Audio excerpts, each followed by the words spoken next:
Hello दोस्तों, स्वागत है आप सभी लोग का YouTube channel geography with DK में। आप लोगों को बहुत बहुत धन्यवाद। आप लोगों ने 1000 सब्सक्राइबर कंप्लीट कराया इस चैनल पे। हम लोग आज एक नया वीडियो देखने जा रहे हैं। EMRS PGT भूगोल विषय का प्रैक्टिस सेट 3। इसके पहले हम लोगों ने प्रैक्टिस सेट 1 प्रैक्टिस सेट 2 देख चुके हैं। आज EMRS PGT जो दिसंबर माह में एग्जाम होने वाला है उसका भूगोल विषय का प्रैक्टिस सेट तीसरा हम लोग देखने जा रहे हैं। तो EMRS PGT के बारे में ये पहली बार एग्जाम होने जा रहा है। थोड़ा सा इसके बारे में थोड़ा डिटेल्स में जान लेते हैं। यह टोटल जो EMRS PGT का एग्जाम होगा 160 क्वेश्चन का होगा, ठीक है, जिसमें से 80 क्वेश्चन समान अध्ययन के होंगे, 80 क्वेश्चन विषय के होंगे। ठीक, जो समान अध्ययन के 80 क्वेश्चन होंगे यह भी कई पार्टों में डिवाइड है। जैसे इसमें से समान अध्ययन के में अंग्रेजी 10 क्वेश्चन के आएंगे, हिंदी 10 क्वेश्चन के आएंगे, 80 क्वेश्चन में से समान अध्ययन के। ठीक, उसके बाद समसामयिकी मतलब करंट अफेयर्स के भी 10 क्वेश्चन आएंगे, रीजनिंग के 15 क्वेश्चन आएंगे, गणित के 10 क्वेश्चन आएंगे, कंप्यूटर के 5 क्वेश्चन आएंगे और शिक्षण और योग्यता के 20 क्वेश्चन आएंगे। टोटल 80 क्वेश्चन में यानी गणित, अंग्रेजी, उसके बाद हिंदी, इंग्लिश, रीजनिंग, मैथ, ठीक है, सॉरी गणित मैथ एक ही है, मतलब समसामयिकी यानी करंट अफेयर्स और शिक्षण एवं योग्यता के 20 क्वेश्चन मिला के टोटल 80 क्वेश्चन हो जाएंगे।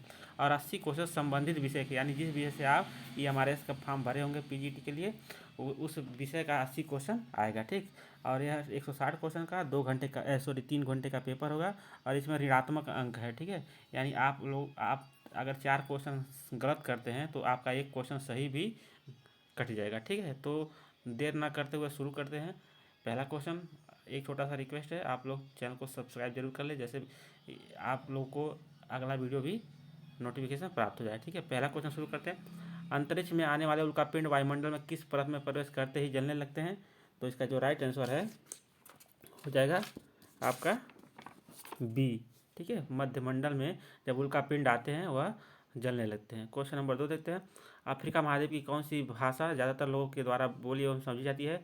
तो है स्वाहिली भाषा। ठीक है, अफ्रीका महाद्वीप में स्वाहिली भाषा को अच्छे तरीके से लोग ठीक समझते और बोलते हैं।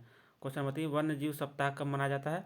तो जो वन्य जीव सप्ताह है वह अक्टूबर के पहले सप्ताह में मनाया जाता है। ठीक है, जबकि वन सप्ताह जुलाई माह में। ठीक, क्वेश्चन नंबर 4, किस महाद्वीप को द्वीपीय महाद्वीप भी कहा जाता है? तो क्वेश्चन नंबर 4 का जगह ऑस्ट्रेलिया। ठीक है, डी, यानी ऑस्ट्रेलिया को द्वीपीय महाद्वीप भी कहा जाता है। क्वेश्चन नंबर 5, अंतरिक्ष से संबंधित अर्सा मेजर या बिग बियर का संबंध किससे संबंधित है? तो यह है क्वेश्चन नंबर 5 का हो जाएगा बी, यह है एक नक्षत्र मंडल है। ठीक है, क्वेश्चन नंबर 6 देखते हैं। सौरमंडल के ग्रह जो सूर्य का चक्कर लगाते हैं उनके रास्ते किस आकार में फैले हुए हैं? तो यह दीर्घवृत्ताकार आकार में फैले हुए हैं। 6 का सी। क्वेश्चन नंबर 7, मानचित्र के संदर्भ में रूढ़ प्रतीक किसे कहा जाता है? जो रूढ़ प्रतीक होता है उसको जिन प्रतीकों के उपयोग के संबंध में अंतर्राष्ट्रीय सहमति होती है उसको रूढ़ प्रतीक कहा जाता है। क्वेश्चन नंबर 8, पृथ्वी के विभिन्न स्तर रूपों उदाहरण पर्वत, घाटी, पठार एवं मैदानों का निर्माण किन प्रक्रियाओं के परिणामस्वरूप हुआ है? तो आंतरिक एवं बाह्य दोनों प्रक्रियाओं के कारण हुआ है। 8 का सी हो जाएगा। ठीक, क्वेश्चन नंबर 9 देखते हैं। पेट्रोलियम एवं प्राकृतिक गैसों को धरातल के नीचे से निकालने के लिए खनन की किस विधि का उपयोग किया जाता है? तो उसको कहते हैं प्रवेधन। ठीक है, प्रवेधन विधि का उपयोग किया जाता है।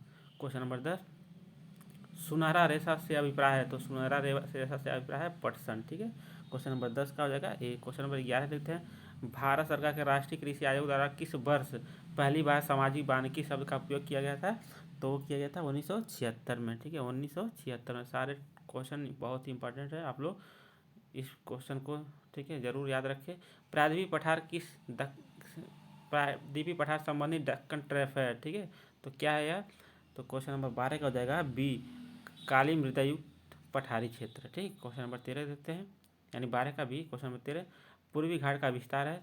तो जो पूर्वी घाट का पूर्वी घाट का जो विस्तार है वह कहाँ से कहाँ तक है? वह है महानदी घाटी से दक्षिण में नीलगिरी तक यह विस्तृत है। ठीक है, क्वेश्चन नंबर 14, पिटली द्वीप जहाँ मनुष्य का आवास नहीं है तथा वहाँ एक पक्षी अभ्यारण्य है, भारत में किस जगह पर स्थित है?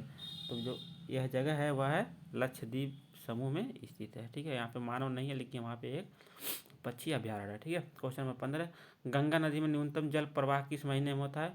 जो गंगा जल में न्यूनतम जल प्रवाह होता है वह जनवरी से जून के बीच में होता है, यानी क्वेश्चन नंबर 15 का हो जाएगा सी, सॉरी हाँ 15 का सी। क्वेश्चन नंबर 16, किस प्रकार की कृषि में भूमि का उपयोग भोजन व चारे की फसलें उगाने और पशुपालन के लिए किया जाता है? तो उसको कहते हैं 16 का डी, मिश्रित कृषि। मिश्रित कृषि में पशुओं के लिए चारे और साथ ही साथ भोजन के लिए फसल उगाए जाते हैं। ठीक है, मनुष्य के पामीर ग्रंथ अवस्थित है। जो पामीर ग्रंथ है वह कहाँ स्थित है? तो वह देखिए दक्षिण पश्चिम एशिया में, दक्षिण पूर्वी एशिया में, यह है दक्षिण मध्य एशिया में स्थित है। ठीक, पामीर ग्रंथ। क्वेश्चन नंबर 18, निम्नलिखित में से हिमालय के किस भाग को आंतरिक हिमालय के नाम से जाना जाता है? तो इसको बृहद हिमालय या महान हिमालय को आंतरिक हिमालय भी कहा जाता है। क्वेश्चन नंबर 19, हिमालय पर्वतीय क्षेत्र में बुग्याल शब्द किससे निरूपित है? किसको निरूपित करता है? जो बुग्याल शब्द है किसको निरूपित करता है? तो यह ऊंचाई पर स्थित घास के मैदान को निरूपित करता है। क्वेश्चन नंबर 19 का हो जाएगा सी। ठीक है, क्वेश्चन नंबर 20 देखते हैं, बराक नदी किन राज्यों की एक महत्वपूर्ण नदी है?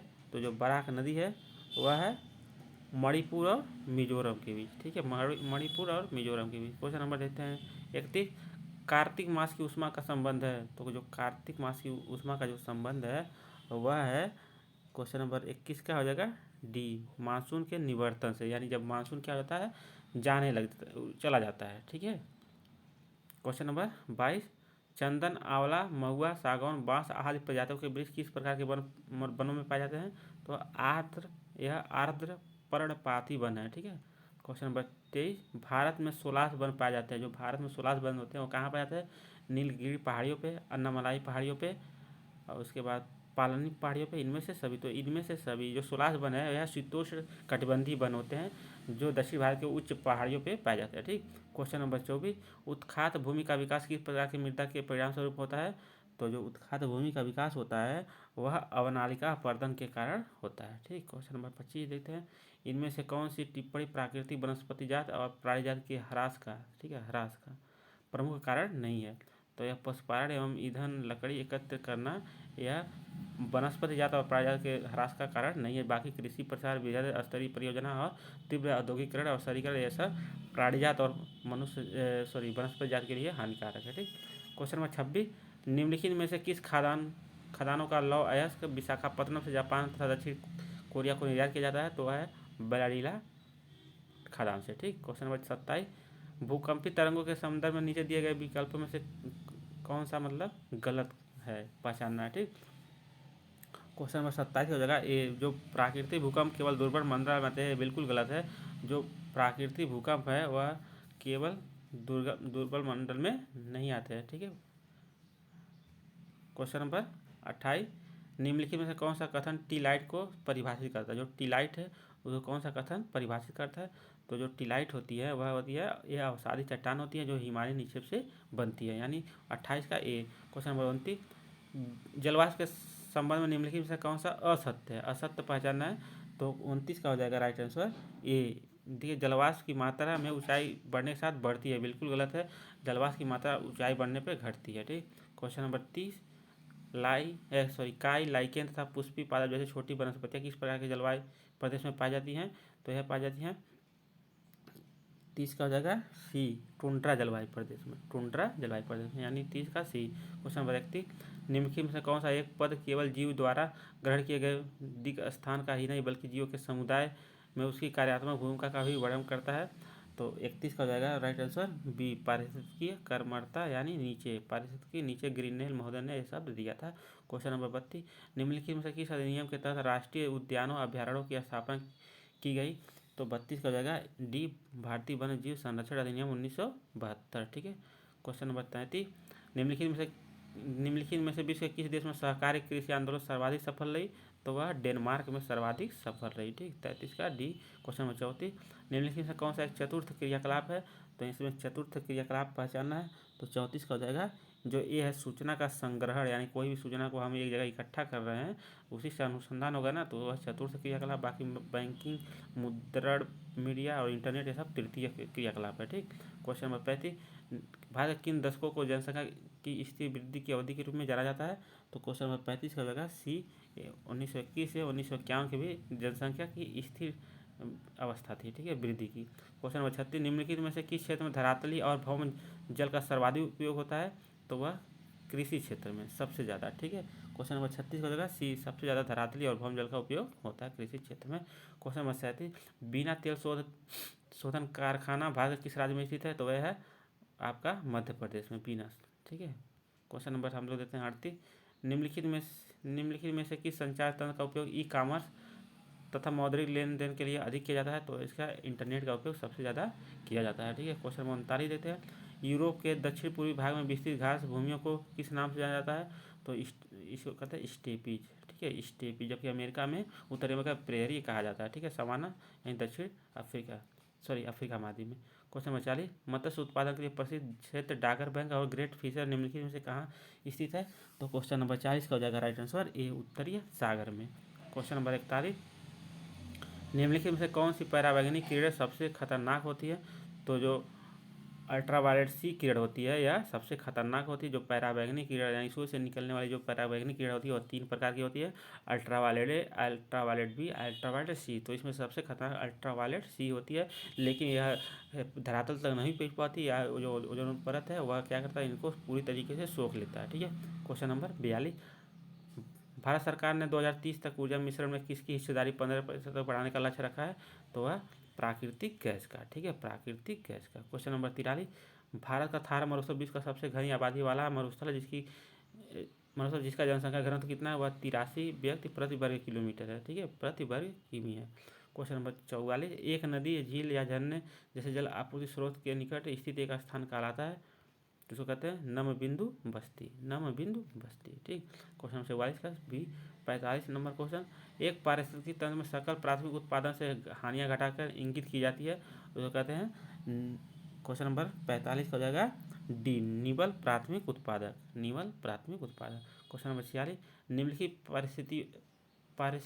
निम्नलिखित परिस्थितियों में से गेहूं की अच्छी खेती के लिए कौन सा युग्म आवश्यक है?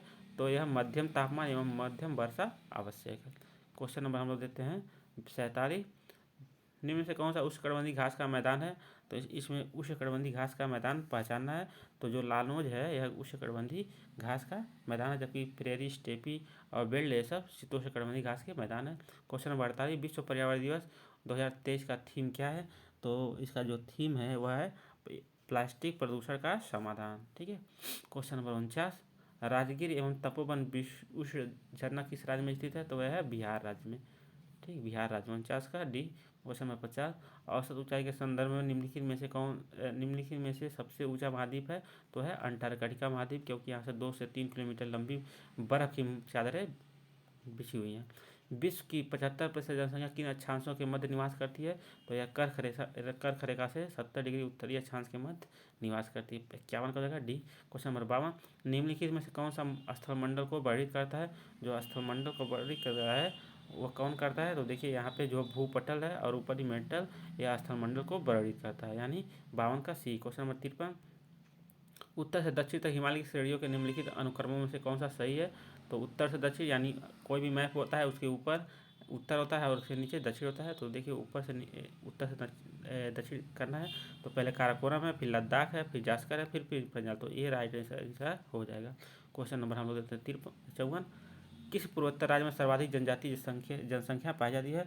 तो क्वेश्चन नंबर 54 हो जाएगा डी, मेघालय राज्य में सबसे ज़्यादा जनजातीय जनसंख्या निवास करती है। निम्नलिखित में से कौन सा देश पेरिस समझौते से अपना पैर पीछे खींचना चाहता है? तो वह है अमेरिका। ठीक है, ये बहुत बार क्वेश्चन रिपीट हो रहा है। ठीक, क्वेश्चन नंबर 56, भारत की राष्ट्रीय जनसंख्या नीति 2000 के अनुसार जनसंख्या स्थिरता की स्थिति प्राप्त करने के लक्ष्य वर्ष निम्न में से क्या है? ठीक है, तो 56 का है राइट आंसर बी, 2045 तक लक्ष्य रखा गया कि भारत की जनसंख्या को जो वृद्धि दर है उसको एकदम स्थिर रखा जाए। ठीक, क्वेश्चन नंबर 57, निम्नलिखित में से कौन प्राचीनतम परतदार चट्टान है? वह है धारवाड़ क्रम की चट्टान है, प्राचीनतम परतदार चट्टान है। ठीक है, क्वेश्चन नंबर 58, पश्चिमी अफ्रीका के निम्नलिखित झीलों में से कौन सी एक सूख कर मरुस्थल में बदल गई है? तो यह लेक फागुबीन झील। ठीक, क्वेश्चन नंबर 59, निम्न में से कौन सा एक लोगों और पर्यावरण के बीच अन्योन्य क्रिया का सर्वाधिक महत्वपूर्ण कारक है?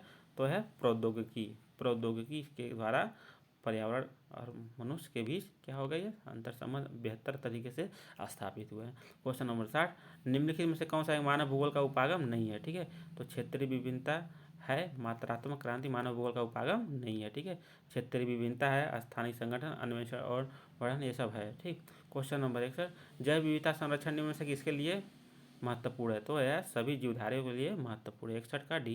क्वेश्चन नंबर 62, सेंट एंड्रेज भ्रंश निम्न में से किसका उदाहरण है? तो यह है क्वेश्चन नंबर 12 का डी, यानी प्लेट का कन्वर्जेटिव मार्जिन, यानी प्लेट का रूपांतरण। ठीक है। क्वेश्चन नंबर 30 है सतत विकास लक्ष्य में कितने उद्देश्य और लक्ष्य शामिल हैं? तो यह है 70 उद्देश्य और 169 लक्ष्य शामिल हैं। 63 का बी। क्वेश्चन नंबर 64 कैगा परमाणु शक्ति केंद्र स्थित है? तो जो कैगा है वह कहाँ पे है? कर्नाटक में। ठीक। क्वेश्चन नंबर 65 सबसे कम जनसंख्या घनत्व वाला क्षेत्र है? तो जब सबसे कम जनसंख्या घनत्व वाला क्षेत्र है वह है ओशिनिया। ओशिनिया मतलब ऑस्ट्रेलिया। ठीक है। क्वेश्चन नंबर 66 लिबिन की धारा प्रवाहित होती है? जो लिबिन की धारा है कहाँ प्रवाहित होती है? वह होती है हिंद महासागर में। हिंद महासागर में कहाँ पे? मान लीजिए ऑस्ट्रेलिया है। ठीक है। यहाँ इस तरह मान लीजिए, सॉरी, यहाँ पे ऑस्ट्रेलिया है तो ऑस्ट्रेलिया यहाँ पे लिबिन की धारा भूमध्य रेखा से आती है, गर्म जल धारा है। ठीक है। हिंद महासागर में। क्वेश्चन नंबर 67 विश्व की जनसंख्या कब 8 अरब हुई? तो यह हुई 15 नवंबर 2022 को 8 अरब हुई। क्वेश्चन नंबर 68 निम्न में से कौन सी सबसे लंबी है अवधि है? तो यह है ईओन। सबसे लंबी यहाँ अवधि होना चाहिए था, मिस्टेक हो गया टाइपिंग। सबसे लंबी अवधि है वह है ईओन। ठीक। क्वेश्चन नंबर 69 अमेरिका का वास्तविक भू आकृति विज्ञानवेत्ता किसे माना जाता है? तो उसको माना जाता है गिलबर्ट को। ठीक है। गिलबर्ट को अमेरिका का वास्तविक भू आकृति विज्ञानवेत्ता माना जाता है। क्वेश्चन नंबर 70 समय निर्भर सिद्धांत के विपरीत किसने समय रहित सिद्धांत का प्रतिपादन किया? वो थे पेंक महोदय ने। समय निर्भर सिद्धांत के विपरीत समय रहित सिद्धांत इन्होंने प्रतिपादित किया। संयुक्त राज्य अमेरिका के पश्चिमी तट से प्रारंभ होकर राकी पर्वत को पार करके नीचे उतरने वाली गर्म एवं शुष्क हवा किस नाम से जानी जाती है? तो कहते हैं चिनूक हवा। चिनूक हवा। ठीक है। 71 का हो जाएगा सी। क्वेश्चन नंबर हम लिखते हैं 72 आधार तल के बिना समतलन निम्न से किसी से संबंधित है? वह हिम नदी अपवर्तन चक्र से संबंधित है। क्वेश्चन नंबर देते हैं 73 नगर स्वयं विकसित नहीं होते अपितु सीमावर्ती क्षेत्र उनको विकसित करने के लिए वातावरण तैयार करते हैं। यह कथन किस भूगोलवेत्ता का है? तो 73 का है मार्क जेफरसन का। ठीक। क्वेश्चन नंबर 74 निम्नलिखित में से किस विद्वान ने पर्वत निर्माण संबंधी तापीय चक्र सिद्धांत का प्रतिपादन किया? तो तापी जो चक्र सिद्धांत का प्रतिपादन किसने किया था? तो 74 नंबर क्वेश्चन है ये है जोली महोदय ने। ठीक है। इसको रेडियो एक्टिवता का सिद्धांत भी कहा जाता है। ठीक। क्वेश्चन नंबर 75 चूना पत्थर शैल वाले क्षेत्रों में घूर्णन द्वारा उत्पन्न तारे की आकृति वाला गर्त को किस नाम से जाना जाता है? उसको कहते हैं काकपीट। इस तरह से गर्त का निर्माण होता है, उसको कहते हैं काकपीट। ठीक। क्वेश्चन नंबर हम लेते हैं 76 गहरे सागरी भागों में उत्पन्न लहरों को किस नाम से जाना जाता है? तो उसको कहते हैं दोलन तरंग। दोलन तरंग कहते हैं। क्वेश्चन नंबर 77 पश्चिम बंगाल के डेल्टाई भागों में उच्च भूमि को स्थानीय भाषा में क्या कहा जाता है? तो उसको कहते हैं चार कहा जाता है। ठीक है। क्वेश्चन नंबर 78 निम्नलिखित में से किस कोयला का उपयोग मुख्य रूप से लौह अयस्क को पिघलाने के लिए किया जाता है? तो क्वेश्चन नंबर 78 का देगा बिटुमिनस कोयला को। ठीक। क्वेश्चन नंबर 79 निम्नलिखित में से कौन सा बाजार को प्रभावित नहीं करता है? बाजार को प्रभावित नहीं करता है जो चतुर्थ क्रियाकलाप है यह बाजार को प्रभावित नहीं करता है। ठीक है। क्वेश्चन नंबर लास्ट देते 80 नंबर क्वेश्चन भारत के निम्नलिखित में से किस रेलवे स्टेशन को यूनेस्को का एशिया पैसिफिक सांस्कृतिक विरासत पुरस्कार मिला? तो यह बाइकुला रेलवे स्टेशन महाराष्ट्र को मिला था। ठीक है। यह था EMRS PGT का प्रैक्टिस सेट 3। अगर आप लोगों को वीडियो अच्छा लगे तो चैनल को सब्सक्राइब जरूर करें। ठीक है। अपने दोस्तों के साथ शेयर करें। मिलते हैं अगली वीडियो में, तब तक के लिए